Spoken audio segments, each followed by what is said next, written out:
Di balik kekalahan timnas Indonesia, ada taktik Sinteyong yang sempat kencor bikin pemain Irak panik. Timnas Indonesia kalah 0-2 dari timnas Irak dalam laga kualifikasi Piala Dunia 2026 di Stadion Utama Gelora Bung Karno, Jakarta, Kamis 6 Mei 2024. 2 gol Irak dicetak oleh Aiman Hussein dan Ali Jassim di babak kedua. Hasil ini memperpanjang rekor sempurna Irak dengan 5 kemenangan di fase kedua kualifikasi Piala Dunia 2026. Meski kalah, peluang timnas Indonesia untuk melaju ke fase ketiga masih terbuka jika mereka menang melawan Filipina pada Selasa 11 Mei 2024. Suara.com memiliki ulasan mengenai taktik pelatih timnas Indonesia Sinteyong dalam laga melawan Irak.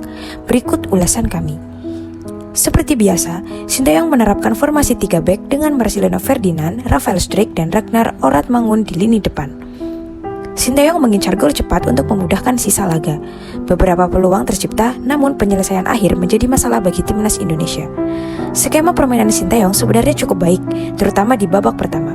Namun, blunder dan kartu merah mengganggu rencana timnas Indonesia dengan 2 gol Irak berasal dari kesalahan sendiri. Gol pertama Irak datang dari penalti setelah handball Justin Hubner, sementara gol kedua dari kesalahan Hernando Ari. Kartu merah Jordi Amat pada menit ke-58 cukup mengganggu keseimbangan permainan tim merah putih. Penyebab kekalahan. Kekalahan 0-2 ini tak lepas dari kesalahan individu yang dilakukan para pemain Garuda. Pelatih Sinteyong pun tak menampik hal tersebut. Para pemain sudah bekerja keras, tetapi banyak hal yang disayangkan. Dengan pengalaman seperti ini, kita harus berusaha lagi ke depannya, kata Sinteyong dalam konferensi pers usai laga. Salah satu blunder fatal yang berakibat fatal adalah pelanggaran Justin Hubner di kotak terlarang yang berujung penalti pada menit ke-54. Aiman Hussein sukses melesakkan gol dari titik putih membawa Irak unggul 1-0. Petaka terus berlanjut bagi timnas Indonesia. Kartu merah yang diterima Jordi Amat pada menit ke-59 membuat tim semakin pincang. Irak memanfaatkan situasi ini dengan baik dan menggandakan keunggulan melalui gol Ali Jassim di menit ke-88. Meski bermain dengan 10 pemain, Garuda tak menyerah begitu saja. Namun, hingga peluit akhir dibunyikan, skor 2-0 untuk Irak tak berubah. Walaupun bermain baik, tetapi karena kesalahan sendiri kita gagal. Ini yang harus dievaluasi. Semoga kedepannya kita berkembang lagi, jelas Sinteyong. Kekalahan ini membuat peluang timnas Indonesia untuk lolos ke putaran final semakin berat. Namun, asa masih terbuka. Garuda masih berpeluang lolos dengan syarat mengalahkan Filipina di laga pamungkas grup F pada 11 Juni 2024. Kesalahan fatal. Hernando Ari melakukan blunder yang membuat timnas Irak memperbesar keunggulan menjadi 0-2, sekaligus menang dalam pertandingan kualifikasi Piala Dunia Zona Asia putaran kedua di Stadion Utama Gelora Bung Karno, Jakarta, Kamis.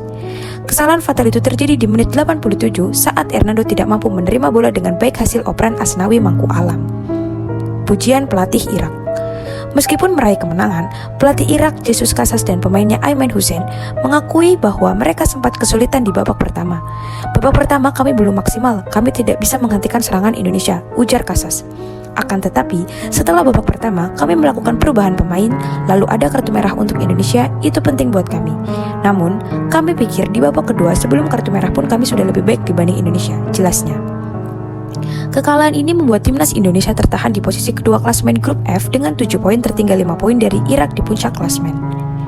Peluang timnas Indonesia untuk lolos ke putaran ketiga kualifikasi Piala Dunia 2026 kini semakin tipis. Mereka harus meraih kemenangan atas Filipina di laga pamungkas dan berharap Vietnam tidak meraih poin penuh di laga mereka.